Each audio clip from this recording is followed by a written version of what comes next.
Hello viewers, welcome to నా news updates. ప్రతి క్షణం ప్రజాపక్షం. మరి ఈనాటి ప్రధాన వార్తాంశాల్లోకి వెళ్లే ముందు అల్లు అర్జున్ ఫ్యాన్స్కి, అదేవిధంగా మెగా ఫ్యామిలీకి సంబంధించినటువంటి ఫ్యాన్స్కి విపరీతమైనటువంటి గొడవలు జరుగుతూ ఉన్నాయి. ఎక్కడ ఎవరు దొరికినప్పటికీ కూడా విపరీతంగా దాడులు చేసుకుంటా ఉన్నారు, కాళ్ళరెక్కలు ఇరగొట్టుకుంటా ఉన్నారు, తీవ్రమైనటువంటి గాయాల పాలవుతూ ఉన్నారు.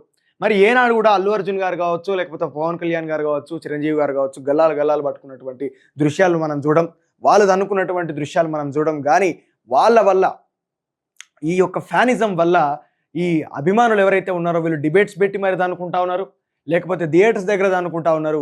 ఇట్లా తన్నుకోవడానికి ఎక్కడ ప్లేస్ దొరికితే అక్కడ ఇష్టం వచ్చినట్లు అనుకుంటా ఉన్నారు. దీనివల్ల లాభపడేది హీరోలు కావచ్చు తప్పించి, కథానాయకులు తప్పించి, తీవ్రమైనటువంటి గాయాల పాలై సమస్యలు ఏర్పడి ఫ్యామిలీ పరంగా దెబ్బతినేది, వ్యక్తిగతంగా దెబ్బతినేది మాత్రం కేవలం ఈ ఫ్యాన్స్ మాత్రమే. ముఖ్యంగా ఆంధ్రాలో ఎక్కువగా ఉంటుంది, తెలంగాణలో ఈ మధ్యన ప్రారంభమైంది.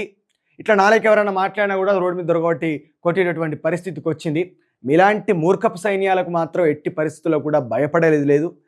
ఈ ఫ్యానిజం ఏదైతే ఉందో, అభిమానం ఒక నటుడి మీద ఉండడం తప్పేమీ కాదు. కానీ అందులో ఈ పవన్ కళ్యాణ్ ఫ్యాన్స్ అని, లేకపోతే అల్లు అర్జున్ ఫ్యాన్స్ అని చెప్పుకొని ఉన్మాదంగా ప్రవర్తించేటటువంటి మూర్ఖులు ఎవరైతే ఉంటారో, అంటే తమ యొక్క హీరోని విమర్శించిన, తమ యొక్క హీరో కోసం ఇంకొక హీరో ఫ్యాన్ని కొట్టాలనేటువంటి ఆలోచన ఉన్నటువంటి వ్యక్తులు చాలా ప్రమాదకరమైనటువంటి వ్యక్తులు.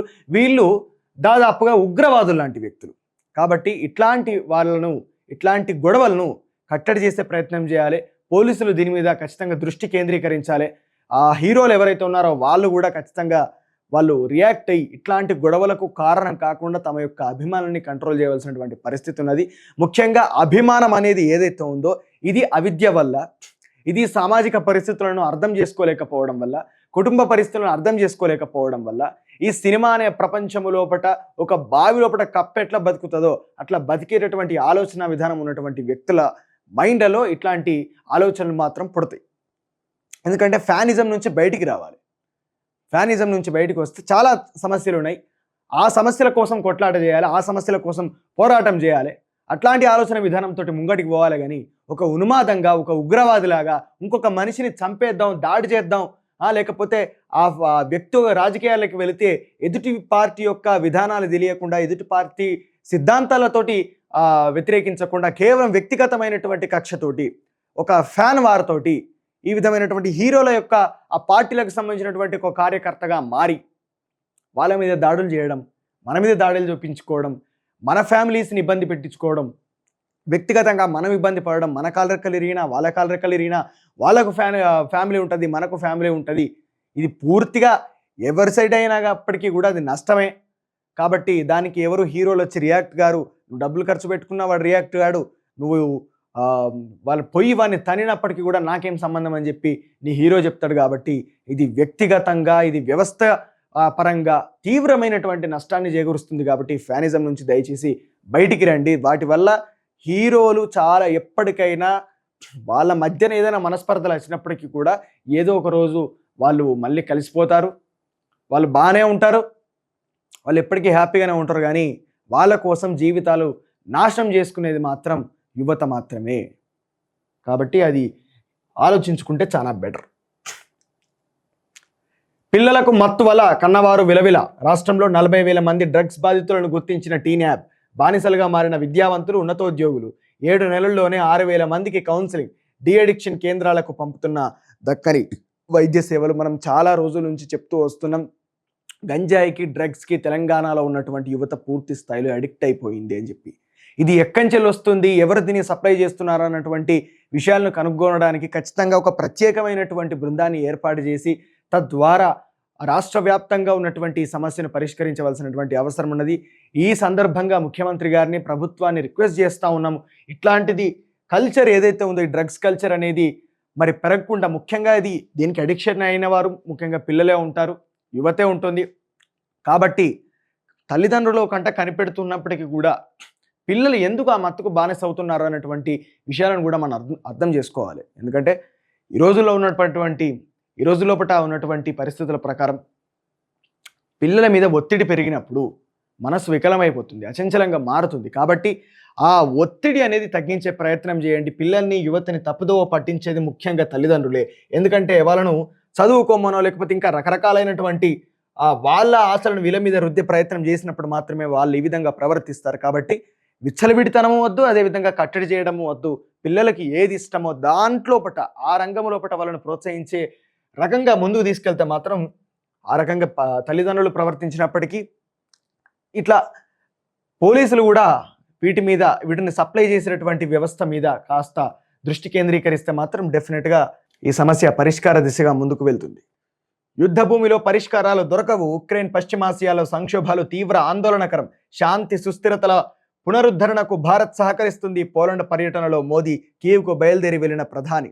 ఇది ఎంత దారుణమైనటువంటి విషయం అంటే ఇక్కడ ఉన్నటువంటి అంధభక్తులు కావచ్చు, భారతీయ జనతా పార్టీ కార్యకర్తలు కావచ్చు, నిజంగా ఆనంద బాష్పాలతోటి మోడీ అంత గొప్ప వ్యక్తి లేడు, 2 దేశాల మధ్య శాంతి చర్చలు తీసుకురావడానికి ప్రయత్నం చేస్తూ ఉంటాడని చెప్పి వీరందరూ కూడా భ్రమపడతారు.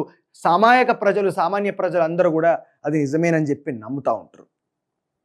ఇవి శాంతి చర్చలకు దారి తీస్తాయని చెప్పి మీరు అనుకుంటారో అనుకోరో తర్వాత విషయం. కానీ ఇదే దేశం లోపట, భారతదేశం లోపట మణిపూర్ సమస్య ఇంకా రగిలిపోతా ఉన్నది. కర్ణాటక, మహారాష్ట్ర నదీ జలాల సమస్య ఇంకా దారుణమైనటువంటి స్థితికి, సరిహద్దుల పరిస్థితి కావచ్చు, అది దారుణమైనటువంటి స్థితికి చేరుతా ఉన్నది. ఈ సమస్యలు, అంతర్గత సమస్యలు పరిష్కరించకుండా బస్తర్ ఆదివాసీ ప్రాంతంలో ఆదివాసీలను నక్సలైట్లుగా ముద్ర వేసి దారుణంగా అక్కడ పారామిలిటరీ బలగాలు మరి అదానీ కంపెనీకి కొమ్ముగాస్తూ విపరీతమైనటువంటి హత్యలు చేస్తూ ఉంటే, దాడులు చేస్తూ ఉంటే దాన్ని బయటికి రానియకుండా చేస్తారు. ఇంత దారుణమైనటువంటి అంతర్గత సమస్యలు ఉన్నప్పటికీ భారతదేశంలో ఉన్నటువంటి ప్రభుత్వ రంగ సంస్థలన్నింటినీ కూడా డీఇండస్ట్రియలైజేషన్ చేస్తూ ముందుకు వెళుతూ ప్రజలను తప్పుదో పట్టించడానికి, వాటి గురించి ప్రశ్నించకుండా ఉండడానికి ఈరోజు ప్రధానమంత్రి గారు ఈ విధమైనటువంటి పర్యటనలు చేసి దేశంలో ఉన్నటువంటి సమస్యలను ప్రజలు పట్టించుకోకుండా విదేశాలకు సంబంధించినటువంటి సమస్యలను పరిష్కరించడానికి మన భారతదేశ ప్రధానమంత్రి వెళ్తూ ఉన్నారు. ఇట్లాంటి ఘట్టము, ఇట్లాంటి దృశ్యము గతంలో ఎప్పుడైనా జరిగిందా అన్నటువంటి ఒక మత్తు లోపట, ఒక మాయ లోపట మనల్ని ఉంచే ప్రయత్నం ప్రజలారా ఇది ప్రతి ప్రభుత్వము, అటు కాంగ్రెస్ అయినప్పటికీ కూడా ఏదైనా రాజ్యంలో ఉండేటువంటి ప్రతి వ్యక్తి కూడా ఏం చేస్తాడంటే తాను చేస్తున్నటువంటి దుర్మార్గాన్ని కప్పిపుచ్చడానికి మనల్ని ఒక మాయ లోపట, ఒక మత్తు లోపట ముంచే ప్రయత్నం చేస్తారు. కాబట్టి దాన్ని గమనించాలి, దాన్ని గుర్తించాలి. కాబట్టి మోడీ వెళ్ళడం వల్ల అక్కడ శాంతి ఏర్పడింది అనుకోవడము నిజంగా అది చాలా హాస్యాస్పదమైనటువంటి విషయము.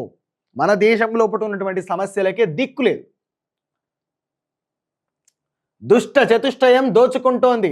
మోదీ, అమిత్ షా, అదానీ, అంబానీలపై సీఎం రేవంత్ ధ్వజం. అదానీ షేర్ల కుంభకోణంపై జేపీసీ వేసి విచారణ జరపాలి. సెబీ చైర్పర్సన్ రాజీనామా చేయాలి. ముఖ్యమంత్రి డిమాండ్. కాంగ్రెస్ ఆధ్వర్యంలో ధర్నా. ఈడీ కార్యాలయం ముట్టడి. మరి నిన్న ఎల్బీ స్టేడియం రోడ్లో ఉన్నటువంటి ఈడీ కార్యాలయం వద్ద ముఖ్యమంత్రి రేవంత్ రెడ్డి గారు ఇంతమంది కాంగ్రెస్ వాళ్ళతో కలిసి మరి ధర్నా నిర్వహించడం జరిగింది. మరి మొన్న అదానీ కంపెనీ తోటి తెలంగాణ రాష్ట్రంలో పెట్టుబడులు తీసుకోవడానికి ఒప్పందం కుదుర్చుకున్నటువంటి మీరు ఈరోజు అదానికి వ్యతిరేకంగా ఏ విధంగా మాట్లాడుతున్నారో అర్థం కానటువంటి పరిస్థితి.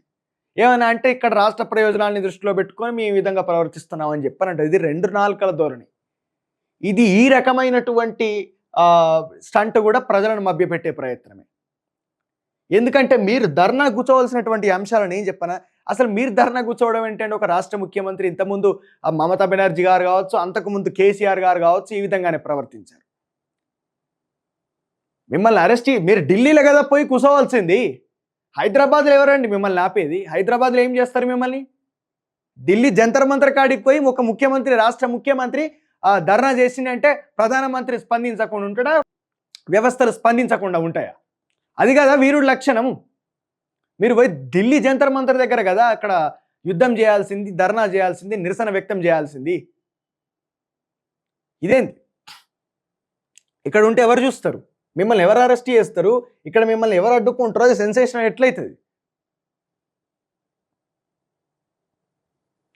ఢిల్లీకి వెళ్లిన సీఎం రేవంత్ రెడ్డి ఉత్తమ్. నేడు బట్టి విక్రమార్క కూడా ఖర్గే నివాసంలో భేటీ కానున్న నేతలు. పీసీసీ కొత్త అధ్యక్షుడు మంత్రివర్గ విస్తరణపై నిర్ణయం తీసుకునే అవకాశం.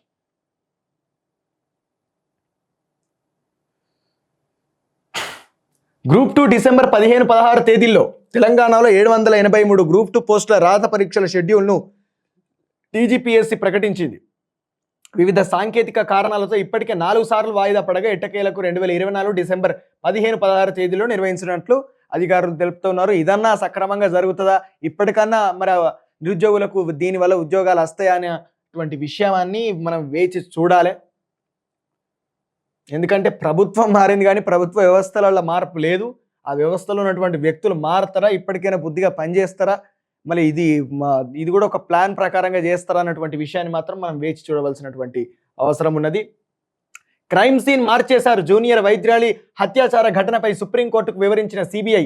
దేశవ్యాప్తంగా వైద్యుల భద్రతకు చర్యలు తీసుకోండి, కేంద్రం రాష్ట్రాలకు ధర్మాసనం ఆదేశం. సమ్మె విరమించినటువంటి వైద్యులు. మరి కోల్కతాలోని ఆర్జికర్ వైద్య కళాశాలలో జూనియర్ వైద్యురాలిపై జరిగిన హత్యాచార ఘటనకు సంబంధించిన స్థానిక పోలీసులు వ్యవహరించిన తీరును సుప్రీంకోర్టు మరోసారి దుయ్యబట్టింది. సహజ మరణం కాదని స్పష్టమవుతున్న తదనంతరం చర్యల విషయంలో కేసు నమోదులో పోలీసుల వైఖరి తీవ్ర కలవరానికి గురిచేస్తోందని ప్రధాన న్యాయమూర్తి జస్టిస్ డివై చంద్రచూడ్ నేతృత్వంలోని ధర్మాసనం గురువారం వ్యాఖ్యానించింది. కేవలం ఈరోజు ఆర్జికర్ హాస్పిటల్లో జరిగినటువంటి అంశం కాదు, దేశవ్యాప్తంగా ప్రతి రాష్ట్రంలో జరుగుతున్నటువంటి అత్యాచారాల ఘటనపై పోలీసుల నిర్లక్ష్యము, కేసును తొందరగా క్లోజ్ చేయాలన్నటువంటి ఆలోచన ఇప్పుడు దారుణమైనటువంటి స్థితికి చేరుకున్నది. కాబట్టి ఇప్పుడు వచ్చినటువంటి కొత్త చట్టాలు ఏవైతే ఉన్నాయో ఈ కొత్త చట్టాలు పోలీసులను ప్రశ్నించకుండా ఆపేస్తుంది. ఎందుకంటే గట్టిగా మాట్లాడదామంటే ఈరోజు పోలీసులు ఏం చేస్తారో అన్నటువంటి ఒక భయాన్ని ప్రజల లోపల కలుగజేస్తూ ఉన్నాయి. నడి రోడ్డు మీదనే వందలాది ముంగటి ఇష్టం వచ్చినట్టు లాఠీ చార్జ్ చేస్తూ ఉన్నారు పోలీసులు, పొట్టుపొడుదంతా ఉన్నారు. ఏమైనా ప్రశ్నించేటటువంటి అవకాశం కూడా లేకుండా పోతా ఉన్నది. ఈరోజు భావ ప్రకటన స్వేచ్ఛకు విపరీతమైనటువంటి భంగం కలుగుతూ ఉన్నది. ఈరోజు రక్షించేటటువంటి పోలీసులే ఈరోజు నిర్లక్ష్యంగా వ్యవహరిస్తున్నటువంటి పరిస్థితికి ఏర్పడడం అంటే అది ఎంత దారుణమైనటువంటి స్థితిలో భారత రాజ్యాంగం ఉన్నది, భారతదేశం ఉన్నది. ఈ దేశాన్ని కాపాడే రాజ్యాంగమైన డిఫెన్స్లో పడితే పోలీసుల చేతులు కీలుబొమ్మగా మారితే మరి ఎవరిని ప్రశ్నించాలి, ఎవరిని అడగాలి? చట్టాలు చేసేవాళ్ళు వాళ్ళ యొక్క స్వార్థము కోసము, వాళ్ళ యొక్క అధికార నిలుపుదల కోసము, ఆ అధికారం యొక్క సుస్థిరత కోసము ఈరోజు పాటుపడతా ఉన్నారు తప్పించి ఇక్కడ ప్రజల భవిష్యత్తు గురించి పట్టించుకునేటటువంటి పరిస్థితి లేదు. అట్లాంటి సమాజంలో, అట్లాంటి స్థితిలో మన సమాజం బ్రతుకుతూ ఉన్నది, మన దేశం బ్రతుకుతూ ఉన్నది. అలాంటి సమ్మతి తర్వాత డిజైన్లు, డ్రాయింగ్లకు ఆమోదం. మేడిగడ్డ నిర్మాణం నిర్వహణలో తీవ్ర లోపాలు, నాణ్యత తనిఖీలే లేవు, బిల్లుల కోసమే సంతకాలు. జస్టిస్ పిసి ఘోష్ కమిషన్కు స్పష్టం చేసిన సిడిఓ మాజీ ఈఎన్సి నరేందర్ రెడ్డి. మాజీ చీఫ్ ఇంజనీరు మరి కేసీఆర్ గారు, కేటీఆర్ గారు నన్ను ఈ సంతకాలు పెట్టియడానికి విపరీతమైనటువంటి ఒత్తిడి తీసుకొచ్చారు అన్నటువంటి ఆ పూర్తి డిజైన్ నన్ను అధ్యయనం చేయనివ్వలేదు అన్నటువంటి విషయాన్ని మరి ఇక్కడ జస్టిస్ ఘోష్ కమిషన్కి వెల్లడించడం జరిగింది. మరి కాళేశ్వరం తొందరగా పూర్తి చేయాలి, ప్రపంచంలోనే అతిపెద్ద ఆనకట్టగా ప్రగల్భాలు పలికి డప్పులు కొట్టుకొని మరి దాన్ని ఎంత లోతైన అధ్యయనం చేసి ఏ రకంగా పటిష్టంగా నిర్మించాలన్నటువంటి ఆలోచన తోటి ముందుకోవాలి కదా. తొందరగా కంప్లీట్ చేయాలి, తొందరగా ఇచ్చిన మాట నిలబెట్టాలన్నటువంటి ఉద్దేశమా, కమిషన్ల కోసమా, లేకపోతే ఇంతకంటే గొప్ప ప్రాజెక్టు కట్టినటువంటి మొగోలు ఈ దేశం మీద లేరు అన్నటువంటి విషయాన్ని ప్రజలకు చూపించడానిక ఎందుకు అంత తొందరపాటు? ఒక ఉత్కృష్టమైనటువంటి, ఒక ప్రతిష్టాత్మకమైనటువంటి ఆనకట్టును ఈ యొక్క రాష్ట్రానికి అందించేటటువంటి నేపథ్యం లోపల ఖచ్చితంగా మనం చరిత్రను చూసుకోవాలి. నాగార్జున సాగరే 1-2 సార్లు కూలిపోయిందన్నటువంటి విషయం మనకు తెలుసు కట్టే మూమెంట్లా. అట్లాంటిది ఇంత గొప్ప ప్రాజెక్టు కడుతున్నప్పుడు ఖచ్చితంగా అధ్యయనం చేయవలసినటువంటి కాలాన్ని ఖచ్చితంగా మరి ఆ చీఫ్ ఇంజనీర్కి కేటాయించవలసినటువంటి అవసరం ఉండేది కదా. కాబట్టి ఇప్పుడు డెఫినెట్గా మీరు సమాధానం చెప్పాలి. చీఫ్ ఇంజనీర్ గారు కేసీఆర్ గారే కాబట్టి కేసీఆర్ గారు భూపాలపల్లి కోర్టుకు వస్తాడా, లేకపోతే జస్టిస్ కమిషన్ ఘోష్ కమిషన్కి వస్తాడా, అక్కడ హాజరవుతాడా? హియరింగ్ వచ్చినప్పుడు మాత్రం డెఫినెట్గా వచ్చి సమాధానం చెప్పవలసినటువంటి అవసరం ఉన్నది. గద్దర్ పురస్కారాల విధి విధానాలకు కమిటీ చైర్మన్గా బి నరసింహారావు, వైస్ చైర్మన్గా దిల్రాజు. ప్రభుత్వం ఉత్తర్వులు. గద్దర్ పేరిట పురస్కారాలు ఎవరికి ఇస్తారండి? ఎవరికి ఇస్తారు మీరు గద్దర్ పేరిట పురస్కారాలు? అర్ధనగ్నంగా డ్యాన్సులు చేసేటటువంటి వ్యక్తులకు ఇస్తారా? డ్రగ్స్ తీసుకుంటూ వేల కోట్ల వ్యాపారం, సినిమా వ్యాపారం చేసేటటువంటి వ్యక్తులకు ఇస్తారా?